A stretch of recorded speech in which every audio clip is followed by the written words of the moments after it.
pagiku cerahku, matahari bersinar, ku gendong tas merahku di pundak. Selamat pagi semua, ku nantikan dirimu di depan kelasmu, menantikan kami. Guruku tersayang, guru tercinta, tanpamu apa jadinya aku? Tak bisa baca tulis, mengerti banyak hal. Guruku, terima kasihku. Nyatanya diriku kadang buatmu marah, namun segala maaf kau berikan.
Saya ingin mencoba berkolaborasi, bukan untuk menggurui, tapi untuk berbagi. Mudah-mudahan apa yang saya dapatkan di CGP Guru Penggerak bisa bermanfaat, terutama khususnya untuk saya, umumnya untuk rekan-rekan teman sejawat dan juga orang tua siswa. Pertama-tama saya ucapkan syukur alhamdulillah kehadirat Allah Subhanahu wa taala di mana pada kesempatan hari ini, hari Jumat tanggal 11 November 2022, saya bisa berkesempatan berdiri di sini di hadapan Bapak Ibu dalam keadaan sehat. Mudah-mudahan selalu jaga saya dan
Tidak. Saya mau tanya kenapa alasan Bu Ani tidak mau membuka tangannya? Kenapa saya harus bertahan? Kemudian saya harus bertahan. Kemudian yang mengambilnya itu dengan paksa, dengan kasar. Tentunya orang yang berbuat kasar atau paksa ada sedikit niat jahat berarti ya gitu. Ya, bisa jadi mungkin itu salah satu alternatif jawaban. Ini harta berharga saya, tetapi Bu Arti punya pendapat lain. Ini kita ibaratkan guru nih, Ibu Arti ini. Saya memaksakan, pokoknya itu harus saya ambil. Kenapa alasan Ibu memaksa dengan cara memaksa? Tidak dengan merayu, tidak dengan kasih uang nih. Kasih ganti uang nih. Kenapa? Ya cepat. Biar cepat ya. Ya terima kasih tepuk tangan untuk Bu Arti dan Bu Ani. Ya itu tadi ya Bu. Itulah kehidupan kita sehari-hari. Paradigma perubahan. Kita lihat dulu apa itu paradigma perubahan. Ya. Tadi cobalah buka permainannya ya selama 30 detik. Bu Ani menggenggam mengepalkan tangannya tanpa mau membuka. Sedangkan Bu Arti kelompoknya itu berusaha membuka kepala tangannya. Apapun dilakukan, salah satu cara tercepat Bu Arti adalah dengan memaksa. Dan salah satu nilai intrinsik yang ada dalam Bu Ani adalah berpegang teguh bahwa dia tidak mau membuka kepala tangannya. Sebelum kita menyelamnya lebih jauh, mari kita baca lagi mengenai paradigma perubahan menurut psikiater Dr. William Glasser dalam kontrol teori yang ingin meluruskan tentang miskonsepsi makna kontrol. Ya, bagaimana seorang paradigma stimulus respon menjadi pendekatan teori kontrol. Jadi stimulus respon dengan teori kontrol itu bertolak belakang. Kita lihat.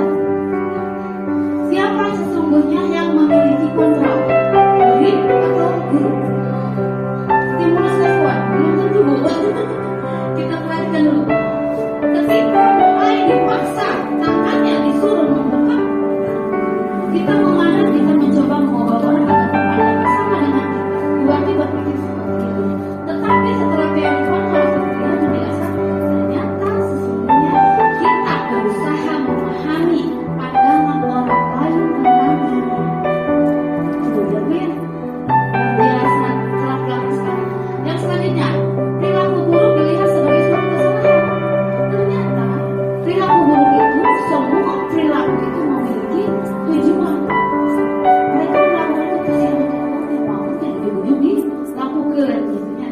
Selanjutnya, orang lain bisa mengontrol saya? Tidak bisa. Ternyata hanya diri kita sendiri yang bisa mengontrol kita sendiri.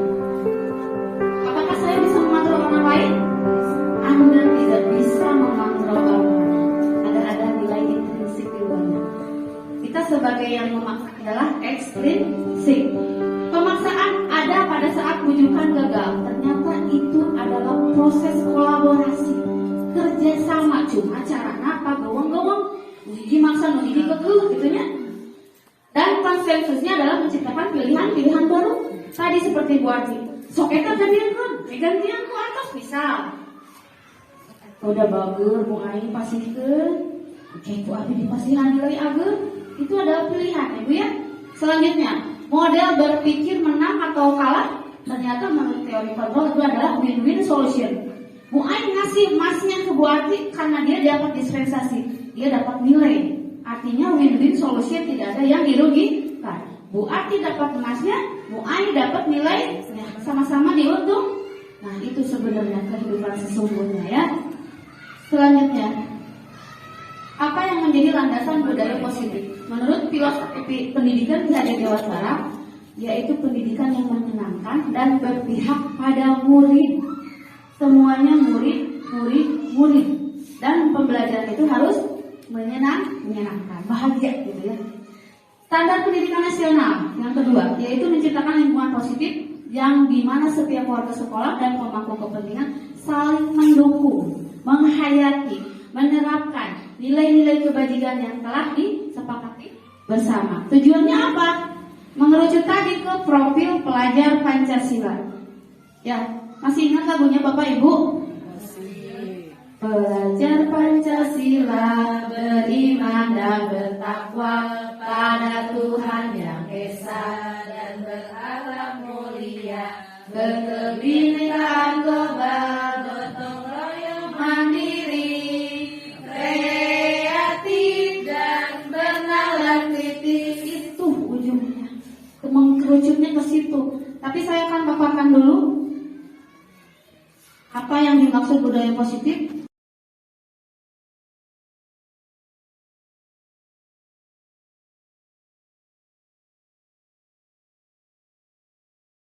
Usaha seseorang mengontrol dan menguasai dirinya sendiri untuk memilih tindakan yang mengacu pada nilai-nilai kebajikan yang universal, yang disepakati oleh semuanya. Ya. Bapak Pendidikan Ki Hajar Dewantara mengatakan, di mana ada kemerdekaan, disitulah harus ada disiplin yang kuat. Sesungguhnya pun disiplin itu bersifat self-disiplin, artinya disiplin dari diri sendiri, yang mewajibkan kita dengan sekeras-kerasnya untuk melakukan kewajiban dan peraturan yang sudah ada di lingkungan tersebut. Ya. Nilai kebajikan.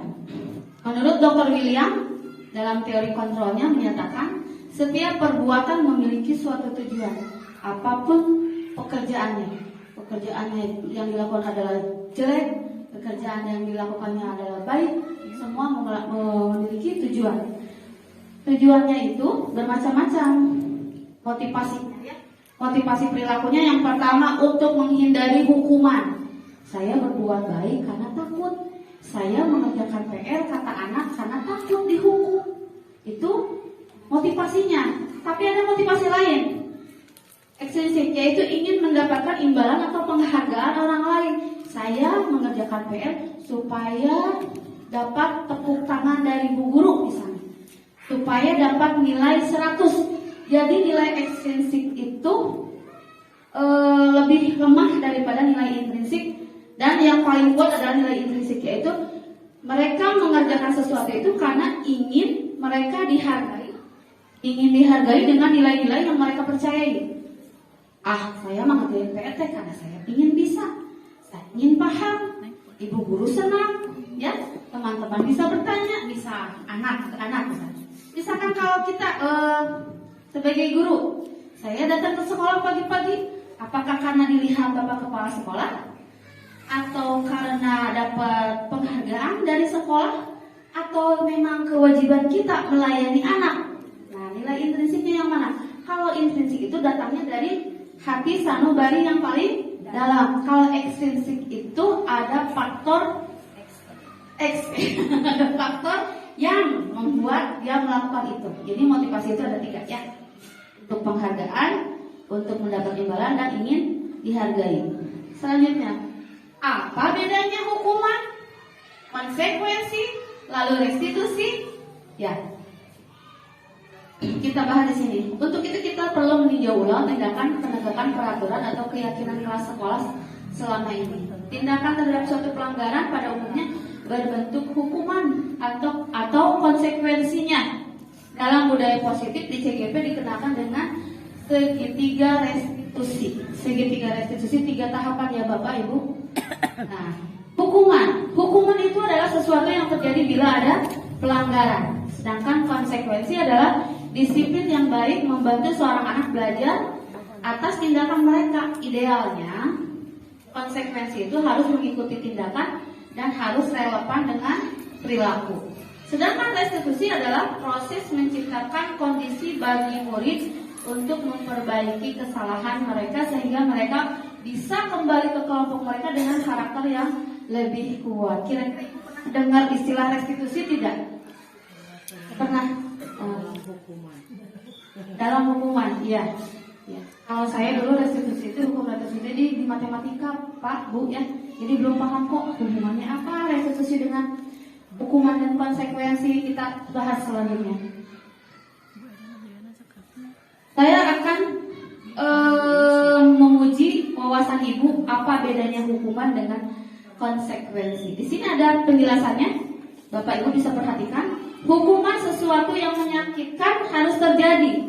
Sedangkan konsekuensi itu sesuatu harus terjadi. Apa ya kira-kira bedanya? Saya akan aplikasikan ke sebuah contoh kegiatan atau contoh kasus ya. Hukuman itu membuat anak sakit fisik maupun hati untuk jangka waktu yang lama. Ini yang harus kita hindari ya. Sebagai pengajar, pemimpin pembelajaran ini tidak boleh ya. Menurut KHD itu tidak sesuai, tidak keberpihakan kepada murid. Kalau konsekuensi itu merasa anak nyaman dalam jangka waktu pendek saja. Jadi kita continue terus gitu, ngapinya ngingetin gitu. Kalau salah diingetin gitu ya konsekuensi. Anak membenci kedisiplinan, maka timbullah hukuman. Kalau konsekuensi justru anak menghargai disiplin. Sekali-kali mungkin pernah melakukan kesalahan dan mereka akan kembali lagi. Oh iya, saya salah. Tidak akan dilakukan lagi. Itu bedanya ya. Silakan dibaca ini selanjutnya. Ini menurut restitusi Diana Gosen ya. 5 positif kontrol yang akan kita bahas selanjutnya. Nah ini bisa dilihat yang tadi ya. Nah, berdasarkan bagian di atas, maka kita simpulkan hukuman itu bersifat tidak terencana atau tiba-tiba. Contoh, misalkan apa Pak, Bu, contohnya kalau mau hukum anak biasanya Bu Haji, kalau mau hukum biasanya tidak mengerjakan PR. Biasanya itu ngapain Bu ke anak yang tidak mengerjakan PR? Tidak dikasih nilai ya Bu ya. Kalau yang lain ada yang kasus yang lain? Kalau matematika misalkan tidak mengerjakan tugas matematika, dikasih misalkan harus menghafal perkalian berapa. Oh ya bisa. Bu Haji mah tidak dikasih nilai, Bu Ati mah disuruh menghafal perkalian. Atau kalau misalkan yang lain menghafal misalkan pelajaran yang lain, kadang disuruh mengerjakan lagi sendiri di luar. Oh iya gitu. Bisa. Banyak cara ya. Itu kira-kira hukuman atau konsekuensi Bu? Hukuman? Konsekuensi. Oke, kita masih bingung ya hukuman atau konsekuensi. Selanjutnya, hukuman itu bersifat satu arah Bapak Ibu, bisa dilihat di sini. Dari pihak guru yang memberikan dan murid hanya menerima suatu hukuman tanpa melalui suatu kesepakatan. Betul tidak? Betul ya, kita yang buat sendiri ya ininya, aturannya. Anak dilibatkan tidak waktu itu? Kalau tidak mengerjakan, kesepakatan kelas. Ibu sudah sepakat dulu dengan anak yang tidak mengerjakan PR tidak dinilai? Sudah, berarti itu kesepakatan kelas. Baik. Selanjutnya, hukuman itu biasanya bisa berupa fisik atau psikis Pak Bu. Murid atau anak disakiti oleh suatu perbuatan atau kata-kata. Kadang ya, kadang. Kalau kita emosi ya Pak Bu, saya sendiri sering gitu. Mana jangan PR. Nah, suka ada timbul seperti itu karena nadanya tinggi. Karena tidak pernah sekali, berulang kali ya Pak Bu. Kadang ya Bu ya. Sementara disiplin dalam bentuk konsekuensi itu sudah terencana atau sudah disepakati seperti tadi Bu Arsi. Buat kesepakatan kelas.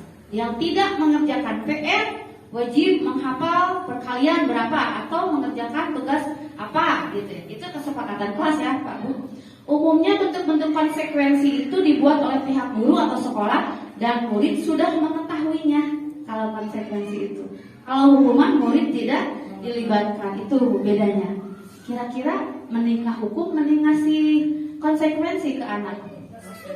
Konsekuensi, yakin? Oke, kita lihat. Saya ingin mencoba beberapa kasus 1, 2, 3, 4, 5, 6, 7. Bapak jawab hukuman atau konsekuensi sesuai dengan keyakinan masing-masing. Dalam hati aja dulu ya Bu ya. Mencatat 100 kali di dalam buku kalimat, saya tidak akan terlambat lagi karena terlambat sekolah. Jadi si anak terlambat nih. Oleh gurunya disuruh nulis di bukunya, saya tidak akan terlambat sebanyak 100 kali. Kira-kira jawabannya hukuman atau konsekuensi? Ibu? Yang lain? Hukuman. Baik, selanjutnya. Lari mengelilingi lapangan basket 2 kali karena terlambat hadir di sekolah. Hukuman. Yang ketiga, murid diminta untuk push up 15 kali karena tidak menggunakan masker ke sekolah. Hukuman. Baik. Keempat, menggantikan kertas tugas teman yang telah dicoret-coret. Konsekuensi. Terakhir, membersihkan tumpahan air di meja tulis karena tersenggol pada saat belajar. Konsekuensi. Murid disuruh mengenakan sepatu seharian di sekolah karena tidak mengenakan sepatu hitam. Konsekuensi. Lari mengelilingi lapangan basket 2 kali karena terlambat 10 menit untuk pelajaran PJOK. Hukuman. Oke, jawabannya. Ini dia jawabannya Bapak Ibu. Teng teng teng. Siapa yang tadi jawabannya betul semua? Ini harusnya yang terakhir hukuman ya Bu, Pak Bu. Ini hukuman ya, itu salah ketik saya. Betul semua? Alhamdulillah, luar biasa. Tepuk tangan dulu untuk seluruh murid. Hebat. Yes.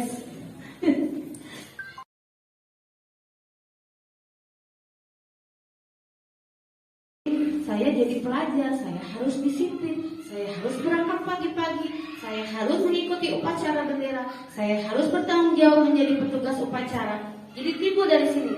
Tapi kalau peraturan itu karena ditampang sudah jelas, si anak jadi seolah-olah, aduh takut kesiangan nih, nanti dihukum. Jadi motivasinya takut dihukum. Kalau intrinsik itu kesadaran diri sendiri tanpa paksaan, dan itu lebih halus gerakannya, tidak memaksakan gitu anak. Ya.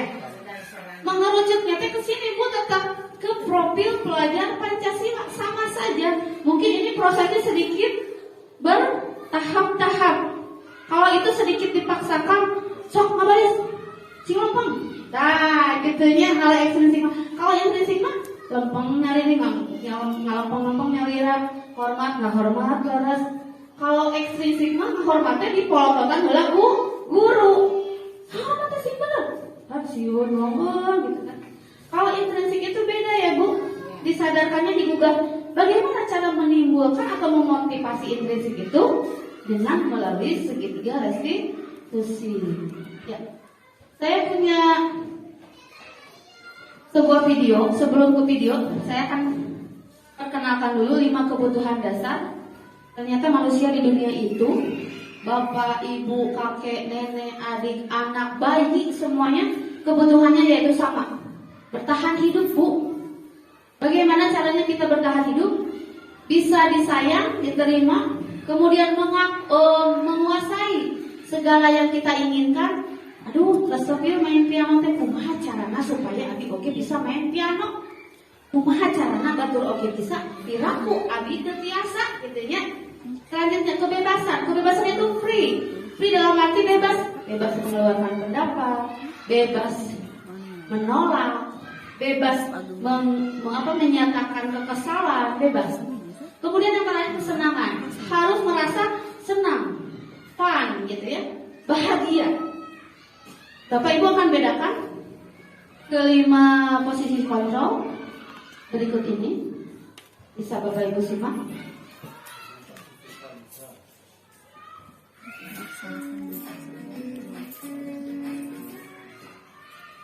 Salam bahagia Ibu dan Bapak Guru hebat.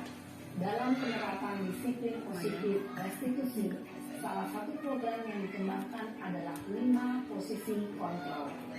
5 posisi kontrol dalam restitusi adalah proses perjalanan seorang pendidik agar dapat mengenali dirinya. Pada video kali ini, kita akan membahas tentang 5 posisi kontrol yang dikembangkan oleh Diane Dawson dan contoh penerapannya.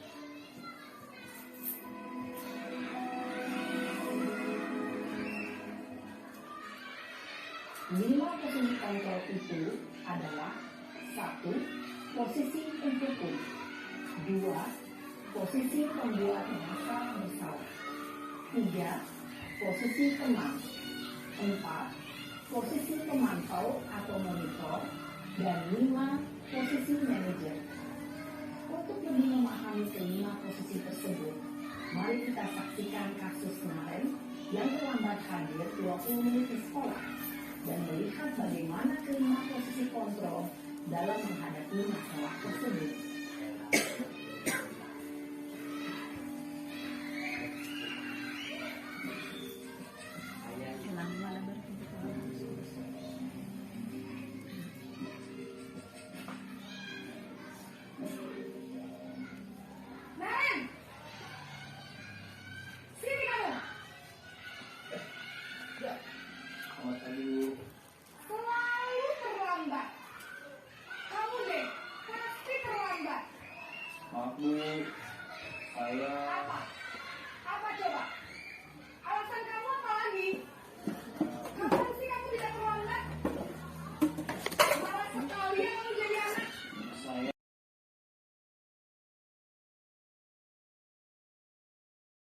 Menarik bukan?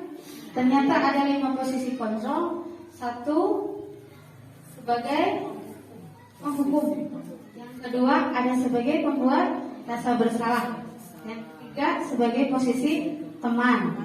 Yang keempat sebagai pemantau. Yang kelima manajer. Dan tahapan itu ternyata semuanya sudah pernah Bapak Ibu alami? Alhamdulillah. Mudah-mudahan puncaknya di posisi manajer Bapak Ibu. Saya juga masih belajar, susah sekali.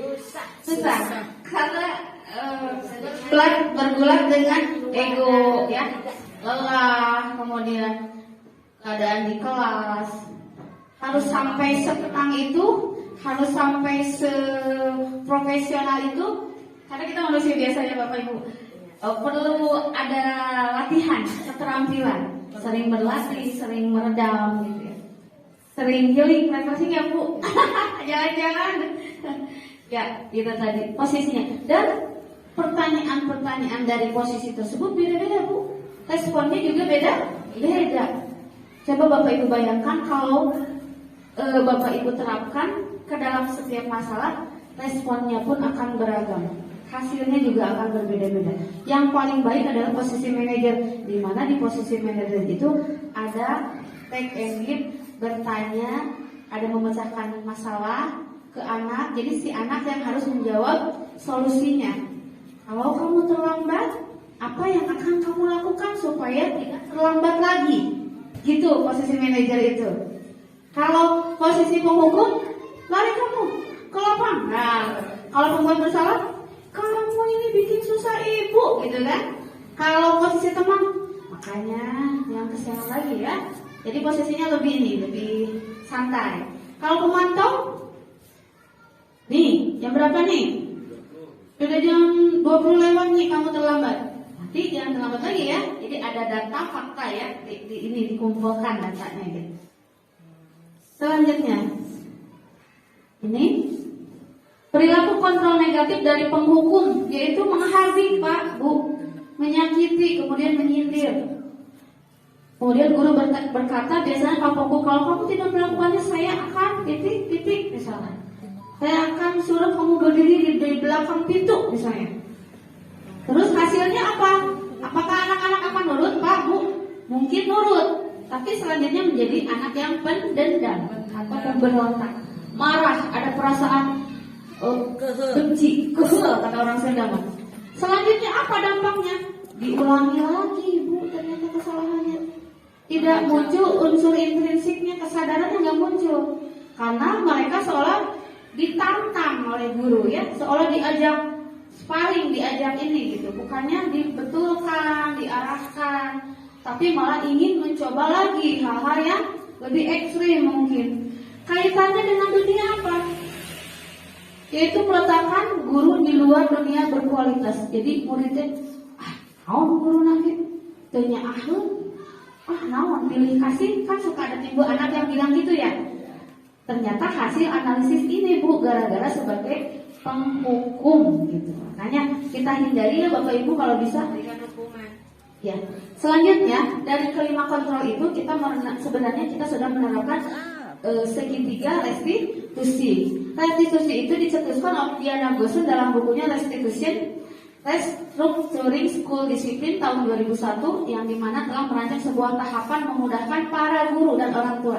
Nih Bapak Ibu yang masih penasaran restitusi ini, penjelasannya bagaimana tahapannya ketika ada di 5 posisi kontrol itu menggunakan segitiga restitusi. Tahapannya adalah ada sebuah kasus, kebetulan saya uji coba di kelas saya, sama datang terlambat. Ya, kita ini aja ya. Oh, kasus satu ya Pak ya.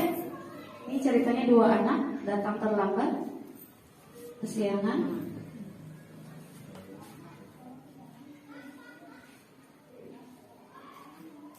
Jadi si anak silakan duduk aja dulu, dibuat tenang dulu, jangan langsung di ini. Lanjutkan belajar. Kemudian setelah itu guru akan memanggil siswa tersebut untuk berkomunikasi.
Jadi 5.000. Coklat itu sebenarnya.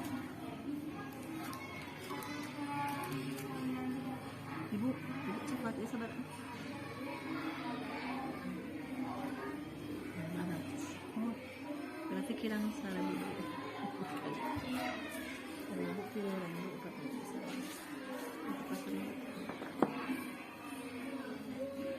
Nanti saya jelaskan ya apa percakapannya kurang jelas. Wah, berarti katanya.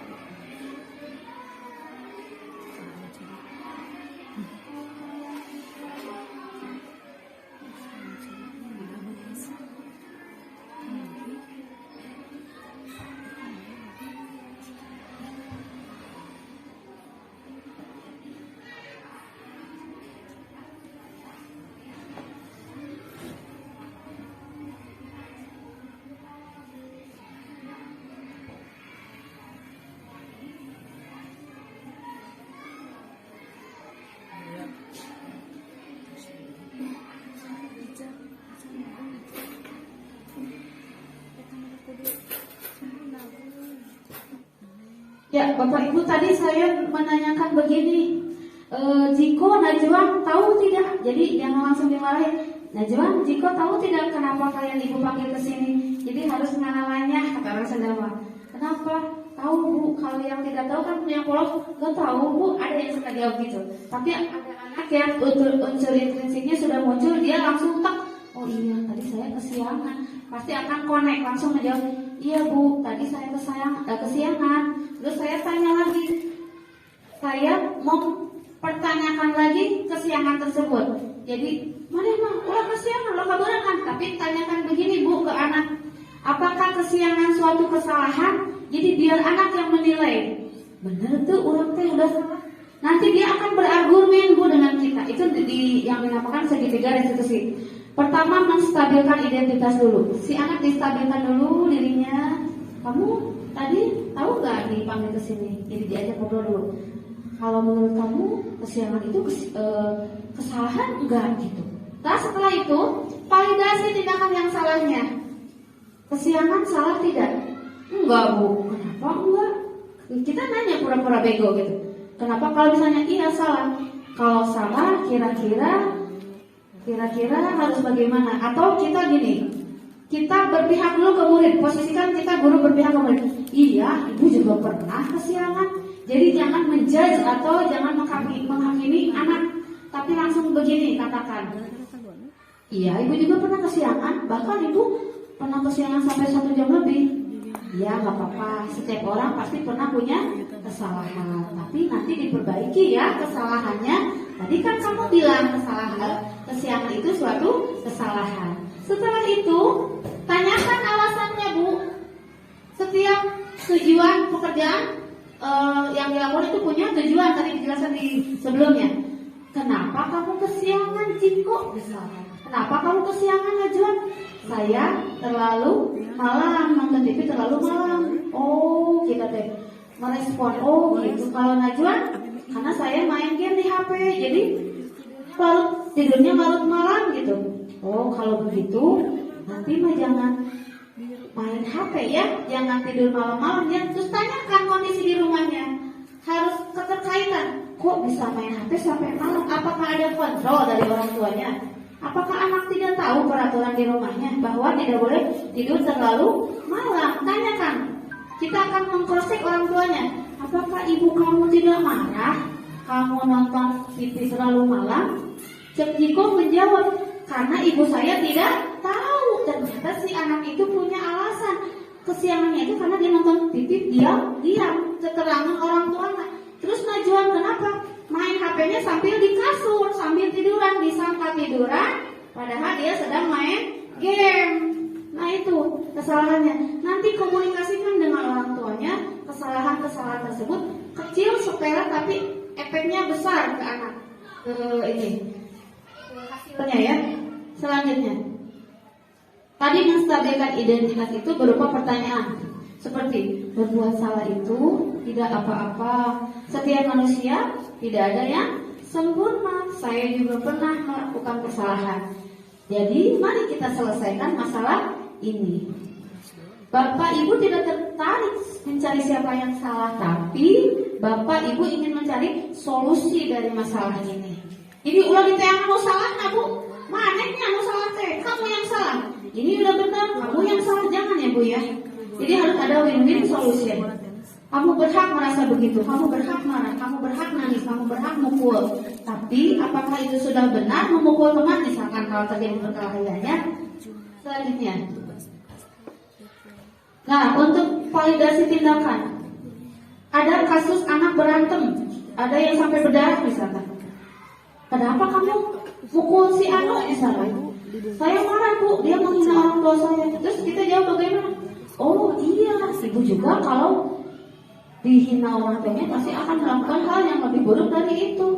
Tapi pakai tapi apakah dengan cara memukul teman kamu masalahnya akan selesai? Gitu ya Bu ya. Kamu pasti punya alasan mengapa melakukan hal itu. Kamu patut bangga pada dirimu sendiri. Kamu telah melindungi sesuatu yang penting buat kamu. Jadi diangkat, hati nanti diangkat, jangan ditekan gitu ya si anak. Selanjutnya, menanyakan keyakinan. Tadi dibalikkan, mencari solusi, diajak diskusi. Itu salah. Kamu akan bagaimana? Jadi ditanya si anaknya. Kalau dia bingung, kita bantu. Kalau menurut ibu kayaknya harus seperti ini. Bagaimana menurut kamu? Jadi dibalikkan dulu. Itu posisi paling spesial, paling bagus ya, manajer. Tapi Bu, kenapa ada pertanyaan? Kenapa harus segitiga restitusi? Jawabannya adalah karena segitiga restitusi fokus pada kebutuhan dasar murid. Murid itu selalu ingin dibagi mana Ibu kalau di kelas? Coba Bapak Ibu guru diperhatikan ya Bu ya. Selalu nomor 1, betul. Selalu paling dihargai gitu. Sedangkan pelayanan ke anak tuh bisa 1, betul nggak Bu? Banyak si anak itu. Ayah si ieu mah kieu, si ieu mah kieu, nggak bisa gitu. Kita harus melayaninya. Caranya dengan segitiga restitusi. Mengapa restitusi? Karena restitusi bukan untuk menebus kesalahan, yaitu untuk memperbaiki hubungan. Restitusi bukan tawaran, adalah tawaran dan bukan paksaan. Restitusi itu menuntut, kemudian mencari kebutuhan dasar, fokus pada karakter bukan tindakan. Restitusi itu menguatkan, fokus pada solusi, dan mengembalikan siswa yang berbuat salah pada kelompoknya.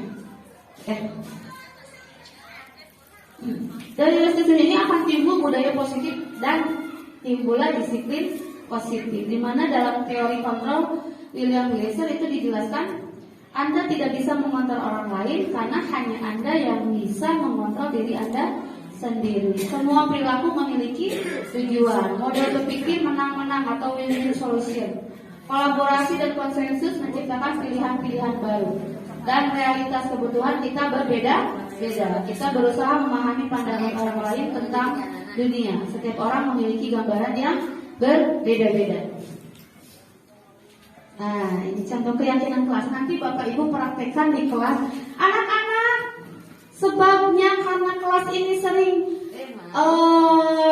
tidak menyapu di kelas, banyak yang tidak mengerjakan PR, banyak yang melanggar peraturan sekolah. Ayo Ibu bikin kesepakatan kelas, keyakinan kelas. Ayo kamu mau apa peraturannya? Tulis. Ibu Bapak tulis di depan board. Bu, kalau ada yang bilang kancing coplok, push up. Boleh, tulis aja sama Ibu. Yang bilang kancing coplok, push up 10 kali. Setuju anak-anak? Diketahui oleh anak semuanya. Jadi tahu, oh kesepakatan kelasnya lawan ada nyari kesopan, bahasanya kotor, dia akan tahu. Ibu, gak usah kita yang menghukum, mereka akan menghukum dirinya sendiri. Apalagi yang tidak mengerjakan PR, Bu, suruh ngapalkan tadi kayak tadi Bu Arti. Perkalian 1 sampai 20 misalkan, ya. Kalau belum hafal belum boleh pulang. Nah itu jadi muncul unsur interaksi nanti dihukum terus kalau gini terus mah. Kan kesepakatannya udah dibuat sama Bapak Ibu guru di kelas ya, diketahui oleh teman-teman. Masa saya sendiri yang melanggar? Nanti saya kena hukumannya, diprotes sama teman-teman. Karena kesepakatannya dibuat oleh teman-teman. Dipampang setelah itu dibuat, dipampang di kelas. Jadi setiap anak bisa membaca. Oh ini bahasa kamar jeung ibu guru dibikin kesepakatan kelasnya kayak gini. insya Allah mudah-mudahan yang tidak mengerjakan PR, yang tidak nyapu, yang sering terlambat akan hilang, akan berangsur-angsur kembali ke sikap yang baik. Selanjutnya, seorang akan tergerak dan bersemangat untuk menjalankan keyakinannya daripada hanya mengikuti serangkaian peraturan. Betul, Bu. Peraturan itu kan ribet ya, ditulis panjang sekali. Coba tata tertib sekolah, boys pernah lihat tata tertib sekolah panjang-panjang ya, Bu. Kalau kesepakatan kelas itu hanya kebiasaan-kebiasaan yang kita lakukan, Bu, sehari-hari. Jadi anak mudah hafal. Namun tengerjakeun PR, kita hafalkeun perkalian. Lamun kasiangan, kita misalkan naon, ngerjakeun membaca buku naon. Jadi gitunya. Semoga dengan menerapkan prestasi ini kita dapat mewujudkan budaya disiplin positif dan menuntun murid dalam mencari solusi dari setiap permasalahannya dan meyakinkan mereka untuk mengetahui akan menjadi orang seperti apa yang mereka inginkan. Sesuai perkataan Ki Hajar Dewantara bahwa disiplin bukan untuk menciptakan murid yang merdeka. Terima kasih banyak untuk semuanya.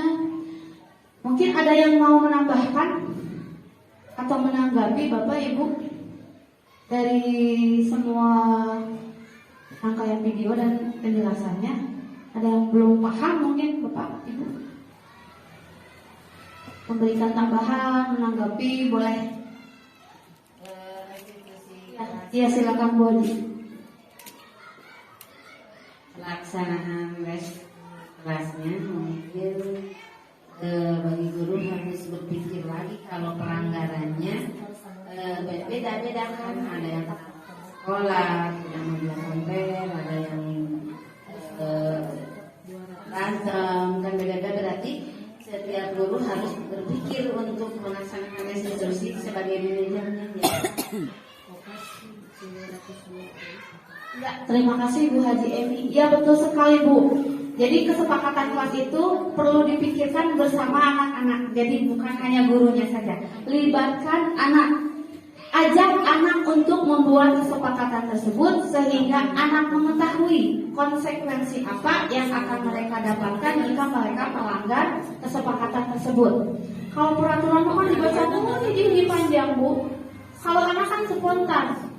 Kalau tidak ikut kegiatan yasinan, apa baca yasin ditalar misalnya, itu konsekuensi. Beda dengan hukuman. Bu, kalau hukuman kira-kira boleh atau tidak?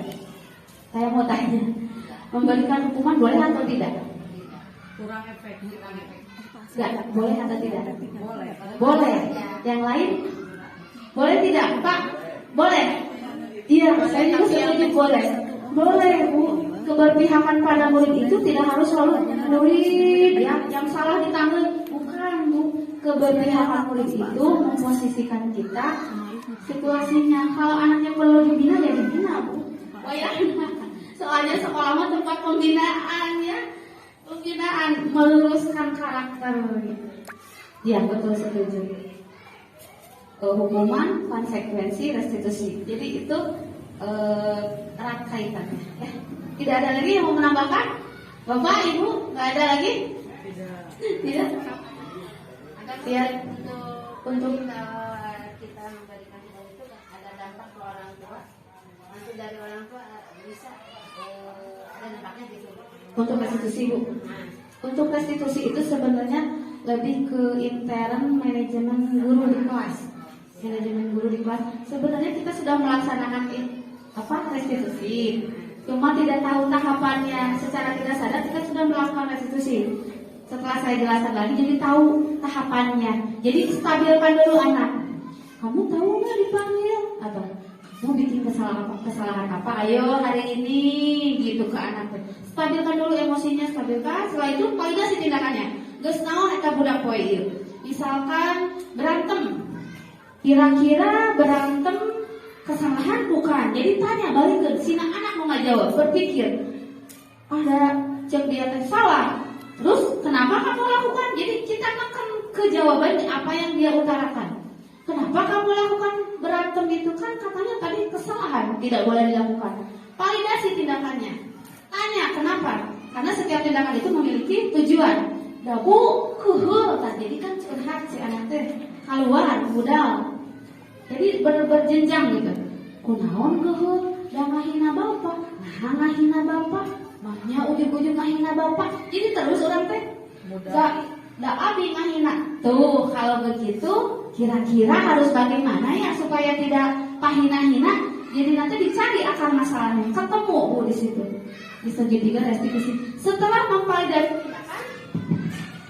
memvalidasi tindakan, kita nyatakan, ya udah, ini kamu buat kesalahan, nanti jangan buat kesalahan lagi. Ibu juga pernah melakukan kesalahan, lalu ceritakan. Setiap manusia itu wajar melakukan kesalahan, tapi kalau setiap kali melakukan kesalahan berarti tidak wajar ya Bu ya. Jadi harus kita ini tanyakan keyakinannya. Jadi harus bagaimana setelah itu dipancing lagi. Atau kalau gitu mah solusinya bagaimana ya supaya nggak berantem lagi? Balikin deh Ibu, tanya lagi ke anak. Kalau dia tidak bisa, kita bantu. Kosakata bahasanya. Kalau gini gimana? Selama kita tidak menyinggung orang lain juga tidak akan mengganggu kita. Bagaimana kalau ulah sok hareuleuy we ke mah tong pahina-hina orang tua misalkan gitu. Jadi si anak mikir, iya juga ya si ibu ngasih taunya kayak gitu misalkan. Ya udah, kalau kamu ketahuan ngahina lagi teman, kira-kira hukumannya apa? Konsekuensinya apa? Kita tanya ke anak. Upami kapan ada itu ibu balik kumahakeun ke? Tanyakan ke anak. Abi, mau kapan aku ibu? Mau aku janji ke siapa? Ke ibu, jangan ke ibu, ke diri sendiri. Tuh, jadi tekankannya ke dia lagi, balikin ke dia lagi. Jadi unsur intrinsiknya nanti akan termotivasi. Itu yang saya maksud unsur intrinsik. Kalau ekstrinsiknya kita, peraturan, teman, guru, terus lingkungan, itu ekstrinsik. Kalau intrinsik itu dari sini, dari dalam sama bari hati yang paling dalam. Diajak, si ruhnya itu diajak. Itu sama sayang, tidak boleh. Yang harus dilakukan harus begini. Supaya jadi manusia yang merdeka, mencapai puncak tertingginya. Guru atau orang tua akan merasa bangga ketika melihat anaknya berhasil dalam versinya masing-masing. Versi tiba-tiba ujung-ujung bisa membaca, atau Ibu Ede misalkan mau asal biasa masa jadi biasa maca Bu. Itu adalah puncak-puncak tertinggi Bu, dan kita harus hargai.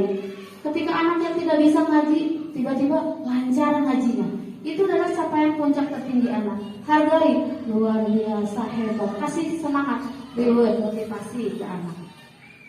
Demikian Bapak Ibu. Terima kasih. Mohon maaf waktunya sudah. Dia panggilkan Bu Emi. Kan tadi saya dari segitiga restitusi teh pasti akan memunculkan budaya positifnya. Iya. Maksa Bu Emi nuku abi tangkepnya. Dari segitiga restitusi itu pasti nantinya akan memunculkan budaya yang positif yang bertanggung jawab terhadap dirinya sendiri.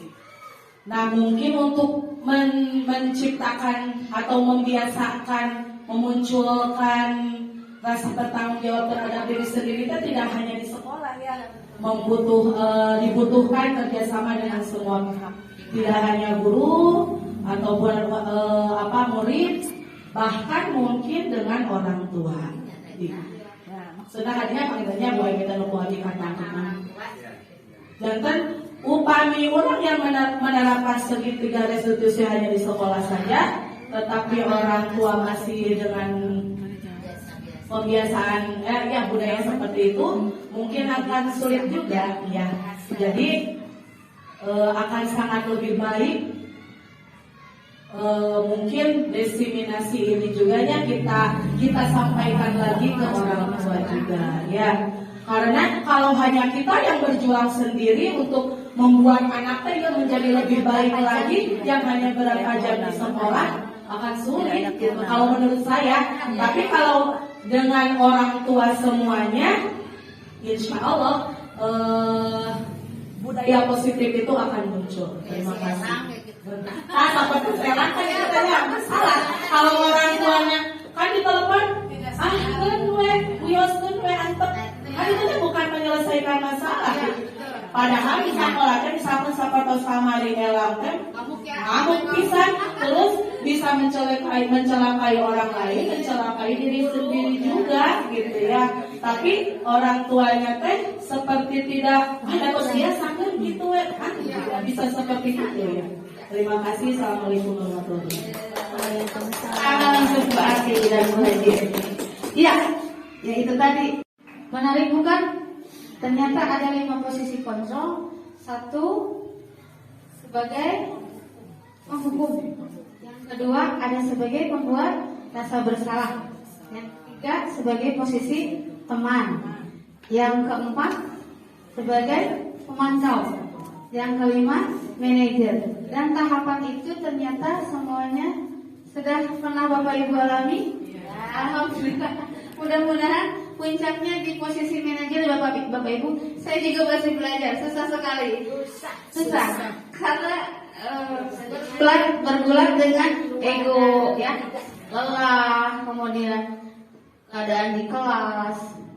Harus sampai seketang itu, harus sampai seprofesional itu.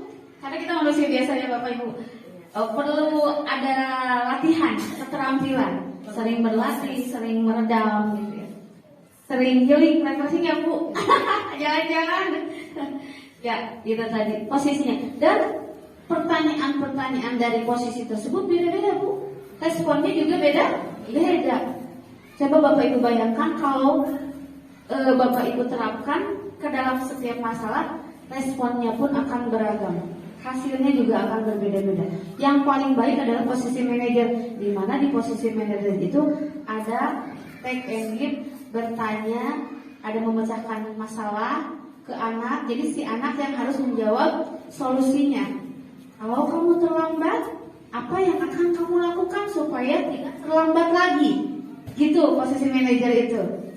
Kalau posisi penghukum, lari kamu ke lapang. Nah, kalau pembuat bersalah, kamu ini bikin susah ibu, gitu kan? Kalau posisi teman, makanya yang kesiangan lagi ya. Jadi posisinya lebih santai. Kalau pemantau, nih jam berapa nih? Sudah jam 20 lewat nih, kamu terlambat. Nanti jangan terlambat lagi ya. Jadi ada data fakta ya, ini dikumpulkan datanya gitu. Selanjutnya, ini perilaku kontrol negatif dari penghukum, yaitu menghardik Pak, Bu, menyakiti, kemudian menyindir. Kemudian guru berkata, biasanya kalau kamu tidak melakukannya, saya akan titik misalnya. Saya akan suruh kamu berdiri di belakang pintu misalnya. Terus hasilnya apa? Apakah anak-anak akan nurut Pak, Bu? Mungkin nurut, tapi selanjutnya menjadi anak yang pendendam atau pemberontak, marah, ada perasaan benci, kesel kata orang Sunda. Selanjutnya apa dampaknya? Diulangi lagi Bu, ternyata kesalahannya. Tidak muncul unsur intrinsiknya, kesadarannya nggak muncul. Karena mereka seolah ditantang oleh guru ya, seolah diajak sparring, diajak ini gitu. Bukannya dibetulkan, diarahkan, tapi malah ingin mencoba lagi hal-hal yang lebih ekstrim mungkin. Kaitannya dengan dunia apa? Yaitu meletakkan guru di luar dunia berkualitas. Jadi muridnya, naon guru nanti tanya naon pilih kasih, kan suka ada timbul anak yang bilang gitu ya. Ternyata hasil analisis ini Bu, gara-gara sebagai penghukum gitu. Makanya kita hindari ya Bapak Ibu kalau bisa berikan hukuman. Ya. Selanjutnya dari kelima kontrol itu sebenarnya kita sudah menerapkan segitiga restitusi. Restitusi itu dicetuskan oleh Diana Gosen dalam bukunya Restructuring School Discipline tahun 2001, yang dimana telah merancang sebuah tahapan memudahkan para guru dan orang tua. Nih Bapak Ibu yang masih penasaran restitusi ini penjelasannya. Bagaimana tahapannya ketika ada di 5 posisi kontrol itu menggunakan segitiga restitusi? Tahapannya adalah ada sebuah kasus. Kebetulan saya uji coba di kelas saya sama datang terlambat. Kita ini aja ya. Oh, kasus satu ya Pak ya. Ini ceritanya 2 anak datang terlambat, kesiangan.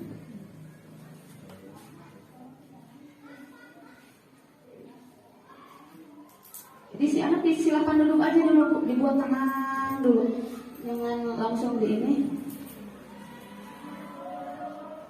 lanjutkan belajar. Kemudian setelah itu guru akan memanggil siswa tersebut untuk berkomunikasi.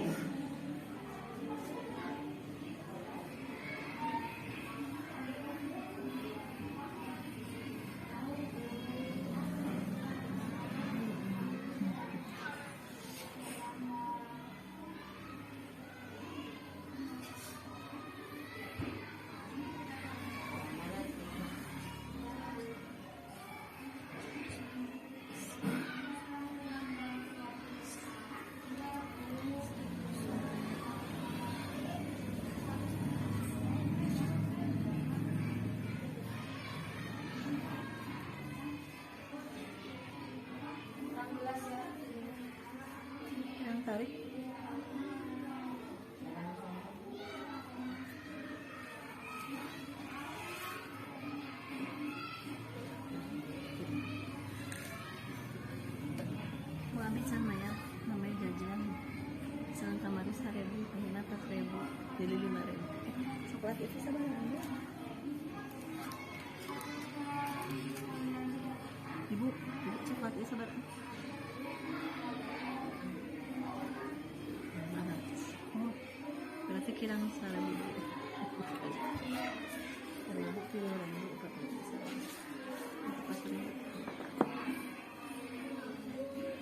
Nanti saya jelaskan ya apa percakapannya kurang jelas. Berarti pacarnya.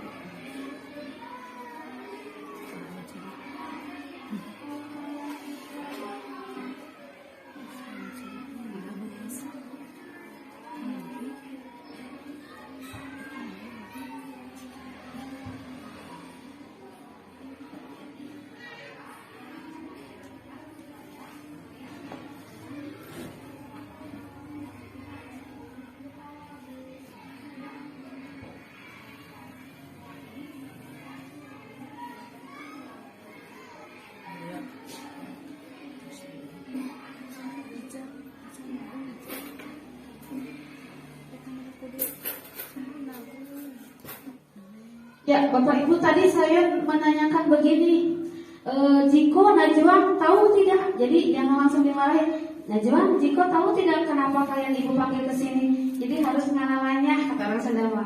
Kenapa? Tahu Bu, kalau yang tidak tahu kan punya polos, nggak tahu Bu, ada yang suka jawab gitu. Tapi ada anak yang unsur intrinsiknya sudah muncul, dia langsung tak, oh iya tadi saya kesiangan. Pasti akan connect, langsung menjawab, iya Bu, tadi saya kesiangan. Terus saya tanya lagi, saya mau pertanyakan lagi kesiangan tersebut.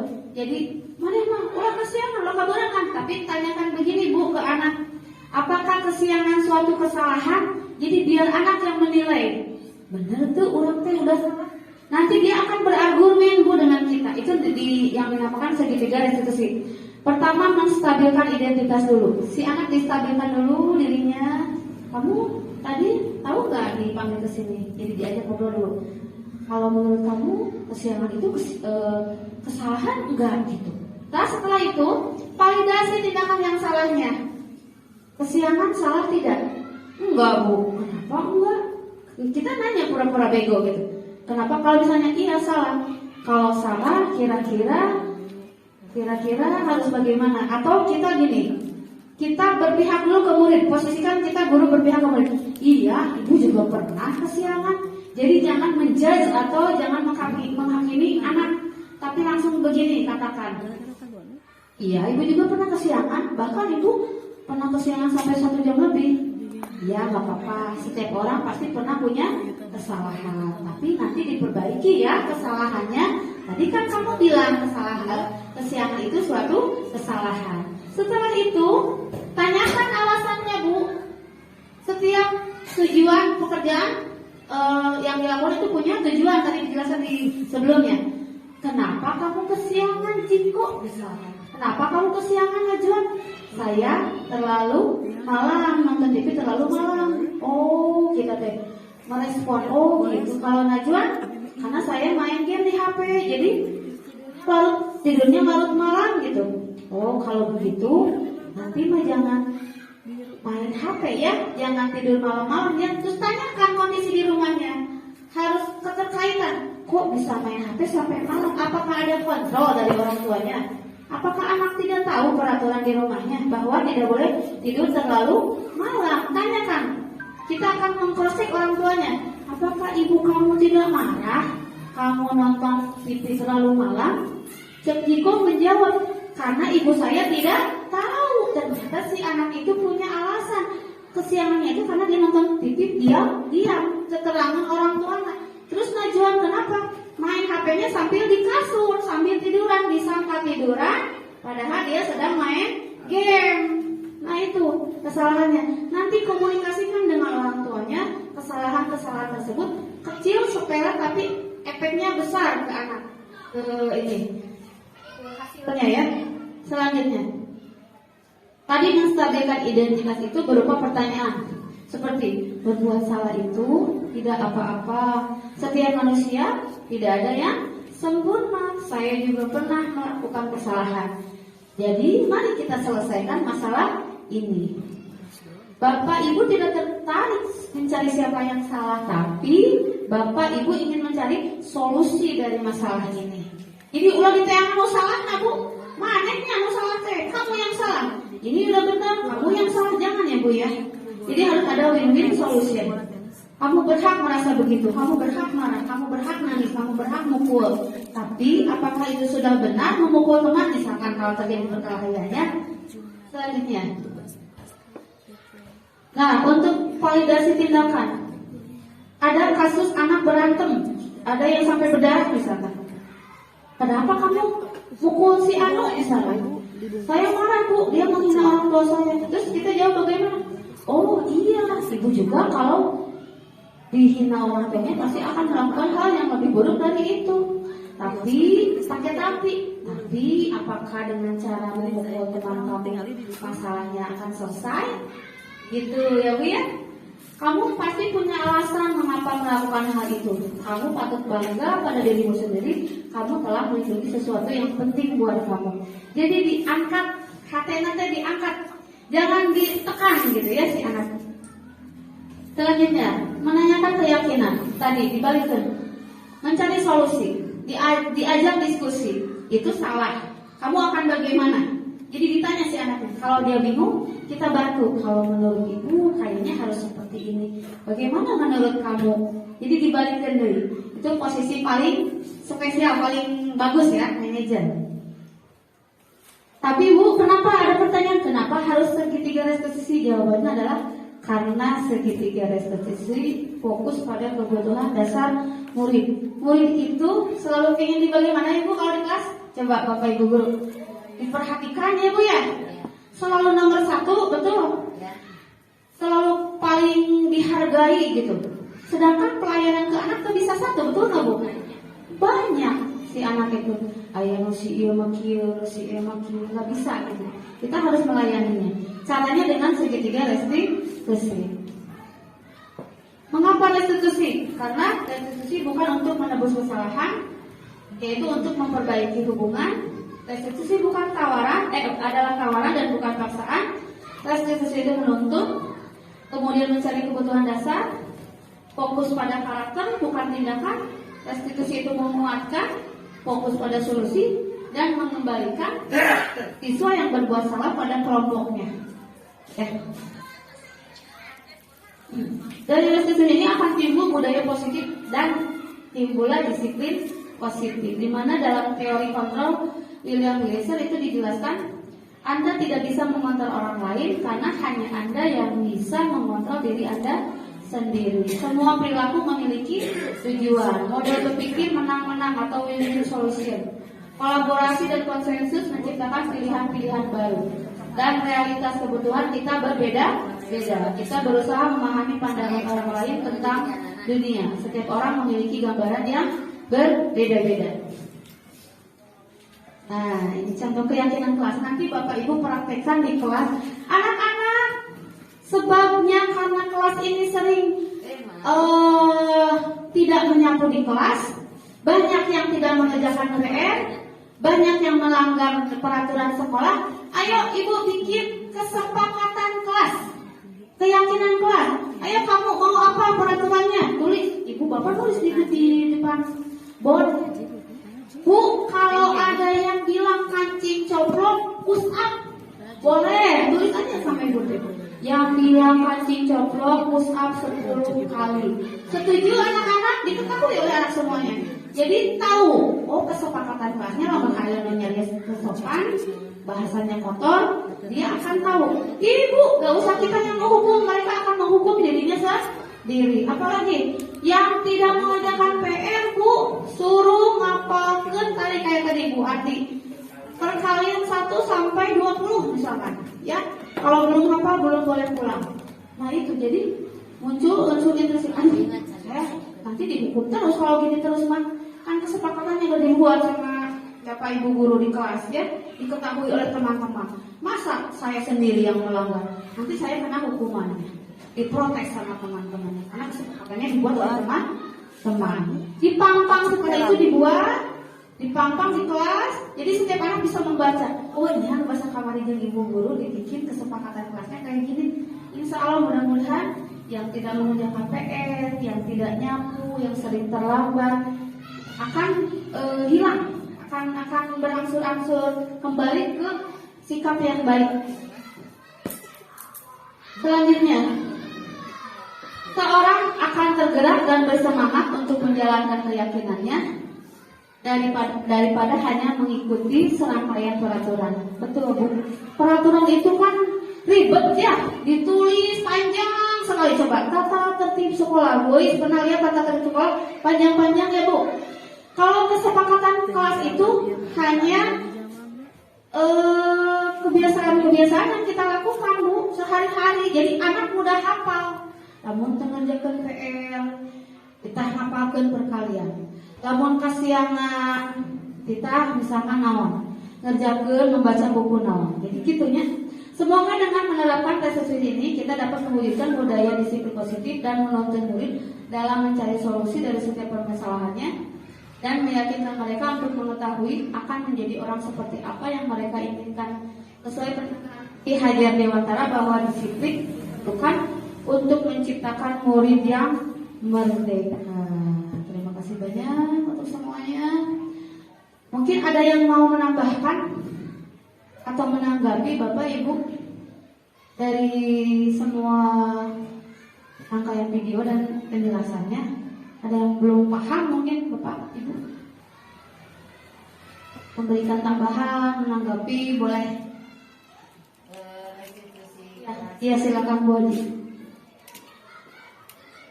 Pelaksanaan les kelasnya mungkin bagi guru harus berpikir lagi kalau pelanggarannya beda-beda kan. Ada yang sekolah tidak menjalankan PR, ada yang berantem, kan beda-beda. Berarti setiap guru harus berpikir untuk melaksanakan instruksi sebagai manajernya. Terima kasih Bu Haji Emi. Ya betul sekali Bu. Jadi kesepakatan kelas itu perlu dipikirkan bersama anak-anak. Jadi bukan hanya gurunya saja. Libatkan anak. Ajak anak untuk membuat kesepakatan tersebut sehingga anak mengetahui konsekuensi apa yang akan mereka dapatkan jika mereka melanggar kesepakatan tersebut. Kalau peraturan kan dibaca dulu jadi panjang Bu. Kalau anak kan spontan. Kalau tidak ikut kegiatan yasinan, apa baca yasin ditalar misalnya, itu konsekuensi. Beda dengan hukuman Bu. Kalau hukuman kira-kira boleh atau tidak? Saya mau tanya, memberikan hukuman boleh atau tidak? Kurang efektif. Enggak, boleh atau tidak? Boleh. Boleh. Yang lain? Boleh tidak, Pak? Boleh. Iya, saya juga setuju boleh. Boleh Bu. Keberpihakan pada murid itu tidak harus selalu murid yang salah ditanggung, bukan Bu. Keberpihakan murid itu memposisikan kita situasinya. Kalau anaknya perlu dibina ya dibina Bu. Oh ya, soalnya sekolah mah tempat pembinaan ya, pembinaan meluruskan karakter gitu. Ya betul setuju. Hukuman, konsekuensi, restitusi. Jadi itu erat kaitannya. Ya. Tidak ada lagi yang mau menambahkan? Bapak, Ibu, nggak ada lagi? Tidak. Biar untuk kita memberikan hidayah itu ada dampak ke orang tua. Nanti dari orang tua bisa ada dampaknya gitu. untuk restitusi, Bu. Untuk restitusi itu sebenarnya lebih ke intern manajemen guru di kelas. Manajemen guru di kelas. Sebenarnya kita sudah melaksanakan restitusi. Cuma tidak tahu tahapannya. Secara tidak sadar kita sudah melakukan restitusi. Setelah saya jelaskan lagi, jadi tahu tahapannya. Jadi stabilkan dulu anak. Kamu tahu nggak dipanggil? Atau kamu bikin kesalahan apa? Ayo hari ini gitu ke anak. Stabilkan dulu emosinya, stabilkan. Setelah itu validasi tindakannya. Geus naon eta budak poe ieu. Misalkan berantem. Kira-kira berantem kesalahan bukan. Jadi tanya balik sina anak mau ngajawab, berpikir. Ada cek dia teh salah. Terus kenapa kamu lakukan? Jadi kita neken ke jawaban apa yang dia utarakan. Kenapa kamu lakukan berantem itu? Kan katanya tadi kesalahan, tidak boleh dilakukan. Validasi tindakannya. Tanya kenapa? Karena setiap tindakan itu memiliki tujuan. Dabu kuhul, jadi kan curhat si anak teh keluar budal. Jadi berjenjang gitu. Kunaon kuhul, da ngahina bapak, nah ngahina bapak, mahnya ujung-ujung ngahina bapak. Jadi terus orang teh da abi ngahina. Tuh kalau begitu kira-kira harus bagaimana ya supaya tidak pahina-hina. Jadi nanti dicari akar masalahnya, ketemu Bu di situ. Di segitiga restitusi. Setelah memvalidasi tindakan, kita nyatakan, ya udah, ini kamu buat kesalahan, nanti jangan buat kesalahan lagi. Ibu juga pernah melakukan kesalahan, lalu ceritakan. Setiap manusia itu wajar melakukan kesalahan. Tapi kalau setiap kali melakukan kesalahan berarti tidak wajar ya Bu ya. Jadi harus kita ini tanyakan keyakinannya. Jadi harus bagaimana setelah itu dipancing lagi. Atau kalau gitu mah solusinya bagaimana ya supaya nggak berantem lagi. Balikin deh Ibu, tanya lagi ke anak. Kalau dia tidak bisa kita bantu. Kosakata bahasanya. Kalau gini gimana? Selama kita tidak menyinggung orang lain juga tidak akan mengganggu kita. Bagaimana kalau ulah sok hareuleuy we ke mah tong pahina-hina orang tua misalkan gitu. Jadi si anak kan mikir, iya juga ya si ibu ngasih taunya kayak gitu misalkan. Ya udah, kalau kamu ketahuan ngahina lagi teman, kira-kira hukumannya apa? Konsekuensinya apa? Kita tanya ke anak. Upami kapan ada itu ibu bade kumahakeun ke? Tanyakan ke anak. Abi, mau kapan aku ibu? Mau aku janji ke siapa? Ke ibu jangan ke ibu, ke diri sendiri. Gitu. Jadi tekankannya ke dia lagi, balikin ke dia lagi. Jadi unsur intrinsiknya nanti akan termotivasi. Itu yang saya maksud unsur intrinsik. Kalau ekstrinsiknya kita, peraturan, teman, guru, terus lingkungan, itu ekstrinsik. Kalau intrinsik itu dari sini, dari dalam sama bari hati yang paling dalam. Diajak, si ruhnya itu diajak. Itu sama sayang, tidak boleh. Yang harus dilakukan harus begini. Supaya jadi manusia yang merdeka, mencapai puncak tertingginya. Guru atau orang tua akan merasa bangga ketika melihat anaknya berhasil dalam versinya masing-masing. Versi tiba-tiba ujung-ujung bisa membaca, atau tuh Ibu Ede misalkan mau asal biasa masa jadi biasa masa Bu. Itu adalah puncak-puncak tertinggi Bu, dan kita harus hargai. Ketika anak yang tidak bisa ngaji tiba-tiba lancar ngajinya, itu adalah capaian puncak tertinggi anak. Hargai, luar biasa hebat, kasih semangat, reward, motivasi ke anak. Demikian Bapak Ibu. Terima kasih. Mohon maaf waktunya. Masalah dia pangetan Bu Emi. Kan tadi saya dari segi tiga restitusi teh pasti akan memunculkan budaya positifnya. Iya. Maksa Bu Emi nuku abi tangkapnya. Dari segi tiga restitusi itu pasti nantinya akan memunculkan budaya yang positif yang bertanggung jawab terhadap dirinya sendiri. Nah mungkin untuk menciptakan atau membiasakan memunculkan rasa bertanggung jawab terhadap diri sendiri itu tidak hanya di sekolah ya, dibutuhkan kerjasama dengan semua pihak, tidak hanya guru ataupun murid, bahkan mungkin dengan orang tua. Sudah hanya panggilannya boleh kita nubuatikan tangan. Jantan upami orang yang menerapkan segitiga restitusi hanya di sekolah saja, tetapi orang tua masih dengan pembiasaan budaya seperti itu, mungkin akan sulit juga ya. Jadi akan sangat lebih baik mungkin diseminasi ini juga ya kita sampaikan lagi ke orang tua juga ya. Karena kalau hanya kita yang berjuang sendiri untuk membuat anak kita menjadi lebih baik lagi, yang hanya berapa jam di sekolah akan sulit gitu, kalau menurut saya. Tapi kalau dengan orang tua semuanya, insya Allah budaya positif itu akan muncul. Terima kasih. Sampai perselan kan katanya masalah. Kalau orang tuanya kan di telepon, antep. Kan itu bukan menyelesaikan masalah. Padahal di sekolahnya misalkan sapatos kamari elang ngamuk pisan, terus bisa mencelakai orang lain, mencelakai diri sendiri juga gitu ya. Tapi orang tuanya teh seperti tidak ada usia sambil gitu kan tidak bisa seperti itu ya. Terima kasih. Assalamualaikum warahmatullahi wabarakatuh. Langsung Mbak Ati dan Bu Haji. Iya, ya itu tadi.